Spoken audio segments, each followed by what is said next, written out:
요나 4장 10절에서 11절 말씀입니다. 여호와께서 이르시되 내가 수고도 아니하였고 재배도 아니하였고 하룻밤에 났다가 하룻밤에 말라버린 이 방 넝쿨을 아꼈거든. 하물며 이 큰 성읍 니느웨에는 좌우를 분별하지 못하는 자가 12만여 명이요 가축도 많이 있나니 내가 어찌 아끼지 아니하겠느냐 하시니라. 성경은 하나님의 말씀입니다. 감사합니다. 우리 잠깐 기도하고 우리 말씀 듣도록 하겠습니다. 사랑과 은혜가 풍성하신 하나님 감사합니다. 우리 성곡교회를 사랑하시고 새벽 이슬 같은 청년들을 보내주심에 감사합니다. 우리 청년들이 예수의 꿈을 꾸게 하시고 인류 구원의 환상을 보게 하여 주시옵소서. 주의 복음과 사랑을 들고 온 땅 구석구석을 누비는 청년들의 삶 되게 하여 주시옵소서. 주님 감사합니다. 예수 그리스도의 이름으로 기도합니다. 아멘. 오늘 청년부가 일본 비전 트립을 준비하면서 말씀을 전하게 되었습니다. 말씀을 전하기에 앞서서 청년들을 위해서 항상 기도해 주시고 또 격려해 주시고 또 여러 가지 물질과 사랑 또 후원해 주시는 모든 성도님들께 감사를 드립니다. 오늘 우리가 말씀을 통해서 왜 우리가 선교의 현장에 가야 하는가를 깨닫고 하나님의 부르심에 언제나 아멘으로 순종할 수 있는 우리 교회와 청년 모두가 될 수 있기를 소망합니다. 우리가 선교의 현장을 찾아가는 이유는 하나님의 마음과 눈이 온 세상을 향해 계시기 때문입니다. 오늘 본문, 우리 오늘 요나 1장 1절 이하를 보게 되면 이와 같이 말씀하고 있습니다. 여호와의 말씀이 아미떼의 아들 요나에게 임하니라. 이르시되 너는 일어나 저 큰 성읍 니느웨로 가서 그것을 향하여 외치라. 그 악독이 내 앞에 상달되었음이니라 하시니라. 아멘. 하나님은 요나에게 니느웨로 갈 것을 명하십니다. 그들의 악함이 너무나도 크므로 그들에게 하나님의 심판이 임할 것을 외치라는 명령이었습니다. 근데 이 명령을 듣고 요나는 어떠한 반응을 보여주었습니까? 요나 1장 3절을 보게 되면 그러나 요나가 여호와의 얼굴을 피하려고 일어나 다시스로 도망하려 하여 욥바로 내려갔더니 마침 다시스로 가는 배를 만난지라. 여호와의 얼굴을 피하여 그들과 함께 다시스로 가려고 백삿을 주고 배에 올랐더라 라고 말씀합니다. 요나는 니느웨로 가라 하시는 하나님의 명령을 이해할 수 없었습니다. 니느웨는 당시 이스라엘과 적대 관계에 있던 아수르의 수도였기 때문입니다. 아수르는 자주 이스라엘을 침략하여서 백성들에게 큰 고통을 주던 나라였습니다. 이에 유대인들은 아수르 백성들을 원수와 같이 여기게 되었고 반드시 그 땅에 하나님의 심판이 임할 것이라고 믿고 있었습니다. 근데 하나님께서 자신들의 원수들에게 심판을 내리게 하시는 것이 아니라 반대로 그들을 심판 속에서 구원하시려 하나님의 말씀을 전하라 하시니 요나는 이해를 할 수가 없었고 말씀을 따르기도 거부했던 것입니다. 그렇다면 왜 하나님은 요나를 이스라엘의 원수였던 니느웨로 보내고자 하십니까? 요나의 관점에서 보게 되면 니느웨는 결코 구원을 받을 수 없는 사람들이 모여있는 곳이었습니다. 하나님의 심판을 받아 마땅한 사람들이 모여있던 곳이었습니다. 하지만 하나님의 관점은 요나가 보는 것과 달랐습니다. 하나님은 그 백성들을 심판받아 마땅한 이들을 여기지 않으시고 그들 또한 주의 복음을 들어야 할 사람들, 그들 또한 구원을 받고 하늘나라의 기쁨을 누려야 할 사람들로 여기셨던 것입니다. 그렇다면 왜 하나님은 이스라엘의 원수였던 니느웨 백성들을 이처럼 긍휼히 여겨주십니까? 구약시대 이스라엘 백성들은 하나님이 오직 이스라엘의 하나님이시라고 생각했습니다. 하나님께서 많은 민족 가운데 이스라엘을 택하시고 오직 그들만을 사랑하시며 그들에게만 구원의 특권을 주셨다고 생각한 것입니다. 물론 하나님께서 이스라엘을 택하시고 그들에게 특별한 사랑을 주신 것은 맞습니다. 하지만 하나님의 눈은 언제나 이스라엘을 넘어 온 세상을 향해 계셨습니다. 하나님께서 믿음의 조상 아브라함에게 어떠한 말씀을 주십니까? 창세기 12장 1절 이하의 말씀을 보게 되면 여호와께서 아브라함에게 이르시되 너는 너의 고향과 친척과 아버지의 집을 떠나 내가 내게 보여줄 땅으로 가라. 내가 너로 큰 민족을 이루고 내게 복을 주어 내 이름을 창대하게 하리니 너는 복이 될지라. 너를 축복하는 자에게는 내가 복을 내리고 너를 저주하는 자에게는 내가 저주하리니 땅의 모든 족속이 너로 말미암아 복을 얻을 것이라 라고 말씀하십니다. 하나님은 하나님을 믿으며 순종으로 나아간 아브라함에게 복을 약속하십니다. 그런데 이 복은 아브라함 개인이 홀로 누리는 복이 아니었습니다. 하나님은 말씀하십니다. 땅의 모든 족속이 너로 말미암아 복을 얻으리라. 하나님은 아브라함뿐만 아니라 온 세상이 하나님을 알고 하나님의 백성이 되는 복을 누리길 원하셨습니다. 세상에 복음을 전하는 도구로서 하나님은 아브라함을 사용하신 것입니다. 세상 열방을 향한 하나님의 이와 같은 마음은 이스라엘이 출애굽할 당시 유월절 사건 속에서도 강력하게 나타납니다. 유월절 밤에 하나님은 장자의 핏값으로 애굽을 심판하시며 이스라엘을 해방시키십니다. 그런데 출애굽기 12장 38절을 보게 되면 이와 같이 말씀하고 있습니다. 수많은 잡족과 양과 소와 심이 많은 가축이 그들과 함께 하였으며, 성경은 이스라엘이 애굽의 손에서 해방될 때 수많은 이방인들이 그들과 함께 하였다라고 말씀합니다. 유월절의 구원은 오직 이스라엘 백성들의 것만이 아니었습니다. 하나님은 이스라엘 백성들을 통해서 많은 이방인들 또한 구원을 얻게 하신 것입니다. 시내산 언약에서는 또한 어떠합니까? 광야에서 하나님은 이스라엘을 제사장 나라로 부르십니다. 제사장이 무엇을 하는 사람입니까? 하나님과 사람 사이를 연결하는 사람이 바로 제사장입니다. 하나님께서 특정 개인이 아닌 이스라엘을 제사장 나라로 삼으셨다는 것은 그렇다면 무엇을 의미하는 것이겠습니까? 바로 이스라엘이 하나님과 세상 나라 사이를 연결하는 모든 민족을 위한 축복의 통로가 되길 원하셨음을 말씀하는 것입니다. 이 밖에도 성경은 열방을 향한 하나님의 마음을 계속해서 증거해주고 있습니다. 애굽으로 팔려갔던 요셉을 통해서, 바벨론의 포로로 끌려갔던 느헤미야와 다니엘을 통해서, 그리고 오늘 이방들의 땅 니느웨로 요나를 보내심을 통해서 하나님은 당신의 이름이 모든 민족 가운데 전해지길 원하시고 세상 모든 사람들의 예배를 받기 원하신다는 사실을 깨닫게 하여 주셨습니다. 또 하나님은 이방 여인 룻을 통해서 다윗의 혈통을 이으시고 기생 라합을 통해서 여리고의 성문을 열게 하셨으며 에스더를 통해 온 민족을 구원하여 주셨습니다. 이를 통해 하나님은 세상 그 누구도 열방을 향한 하나님의 구원의 계획 속에서 벗어나 있지 않음을 알게 하여 주셨습니다. 사랑하는 성도 여러분, 하나님은 구원의 하나님이십니다. 하나님은 아브라함을 통해 그리고 이스라엘 민족들을 통해 온 세상에 하나님이 전해지길 원하셨습니다. 그리고 하나님의 이와 같은 마음이 바로 오늘 요나서에 참으로 잘 드러나 있습니다.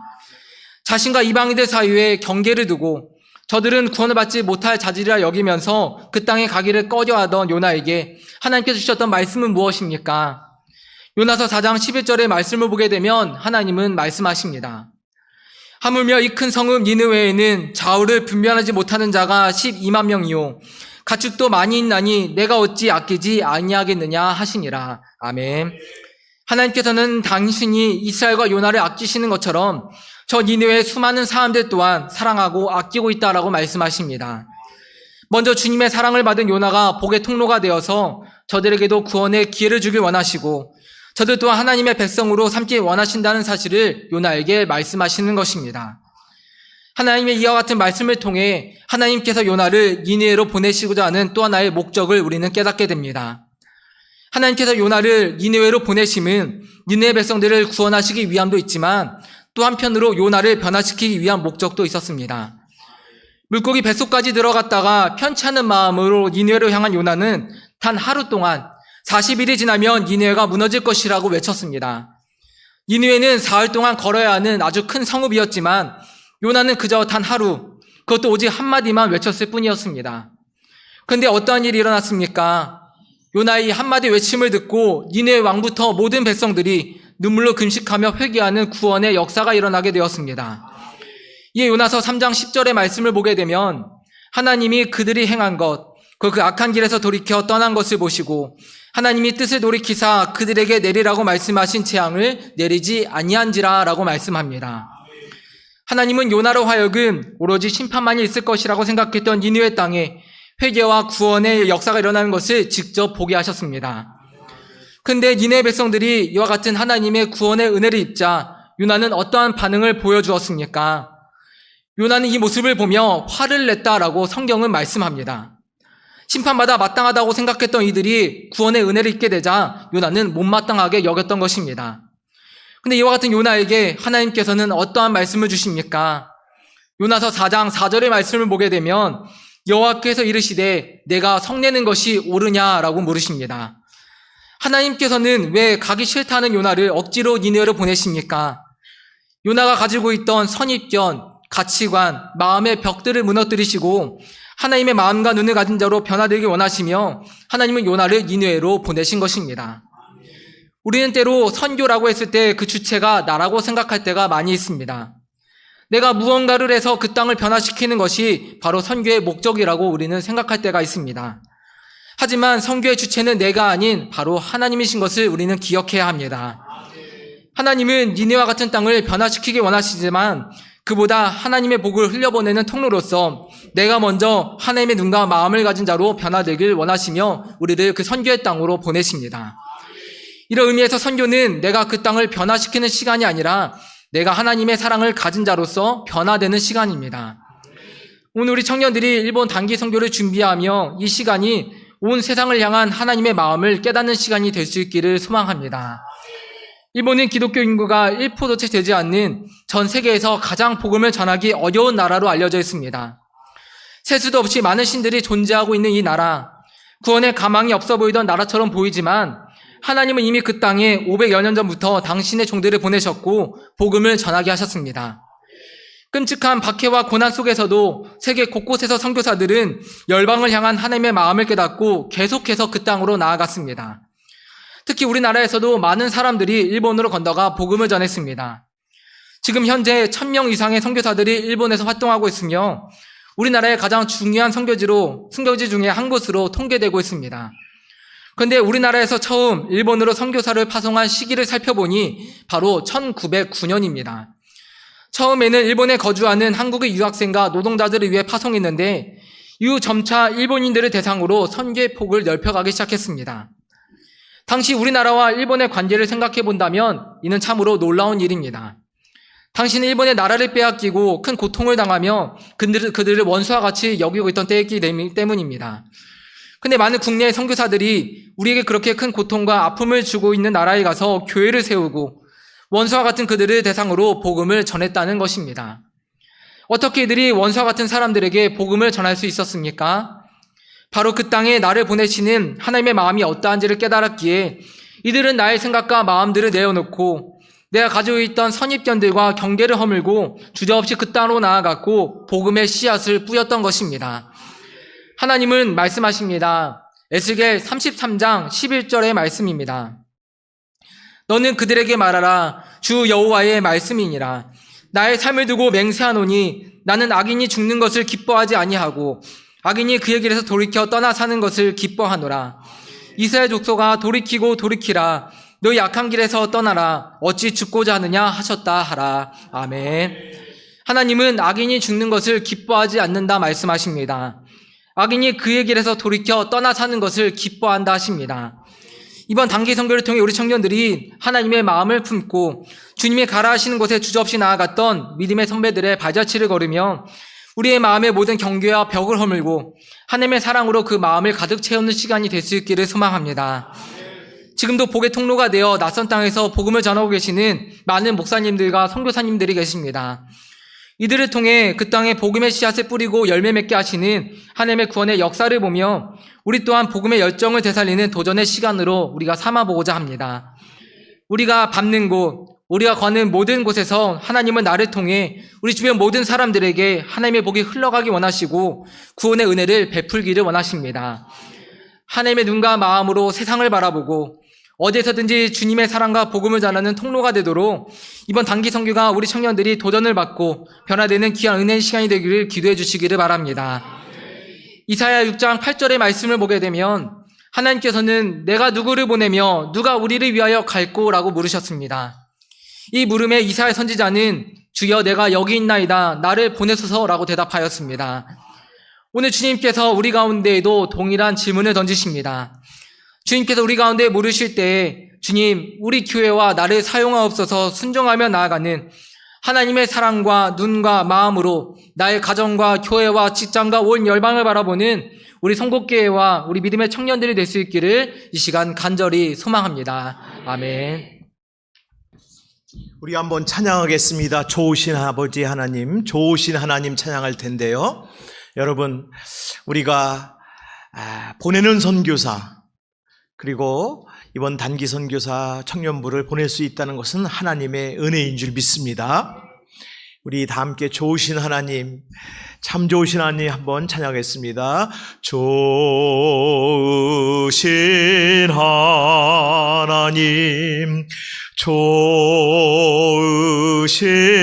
하나님, 참 좋으신 나의 하나님.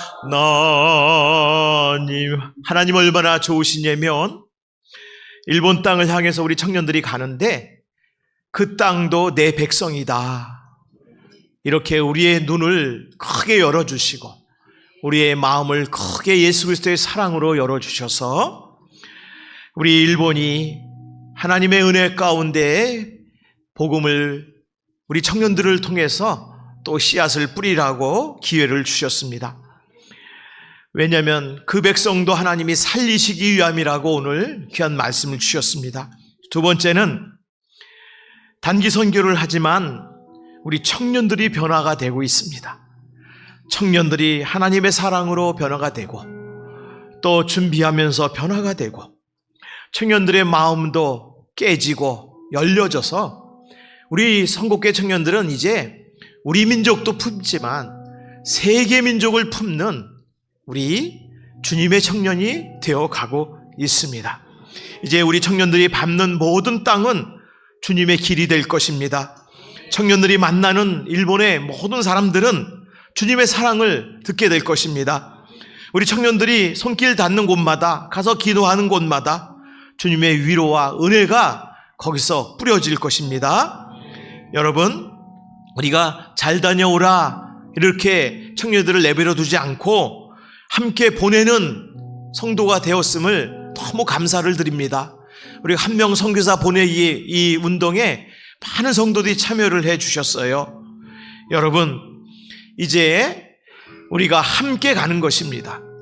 이제부터 여러분 하루에 3번 기도하시고 가는 날 돌아오는 날까지는 우리가 매일 이제 시간 기도하도록 그렇게 하겠습니다. 그리고 하나님이 이들을 인도해 주시고 지켜주시고 또 우리 부모님도 혹시 걱정할 수 있겠지만 걱정하지 않도록 우리 하나님이 귀한 은혜를 주실 줄 믿습니다. 이 시간에 한번 다 함께 주여 3번 부르짖고 우리 선곡교회 청년들을 보내시니 감사합니다.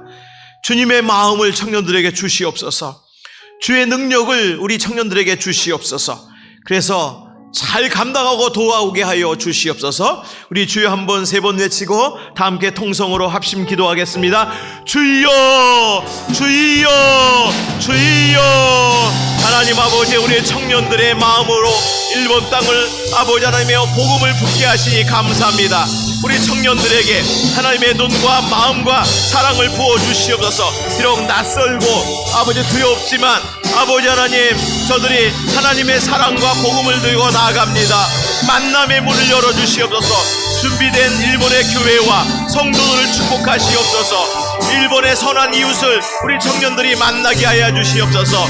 하는 현장마다 우리 청년들이 불꽃 같은 눈으로 아버지 하나님의 귀한 마음으로 예수 그리스도의 사랑으로 아버지 하나님이여 저들을 섬기게 하여 주셔서 아버지 단지 하루 아버지 하나님이여 또 며칠 갔다 오는 것이 아니라 하나님, 이 민족이 우리 청년들로 인해서 하나님 앞에 회개하게 하시고 예수 그리스도의 십자가의 구원의 은혜를 보게 하여 주시옵소서.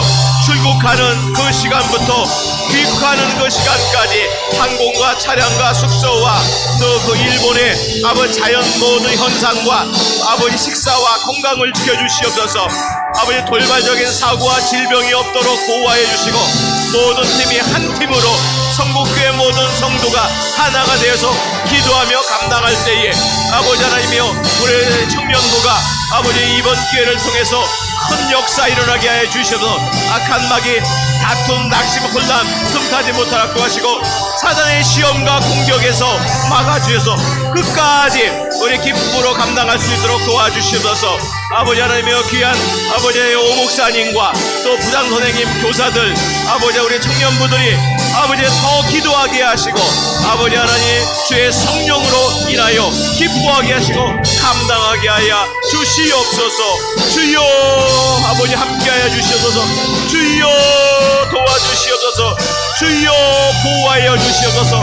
주여 하나님이 기뻐하시는 귀한 일본 단기 선교팀이 될 수 있도록 역사해 주여.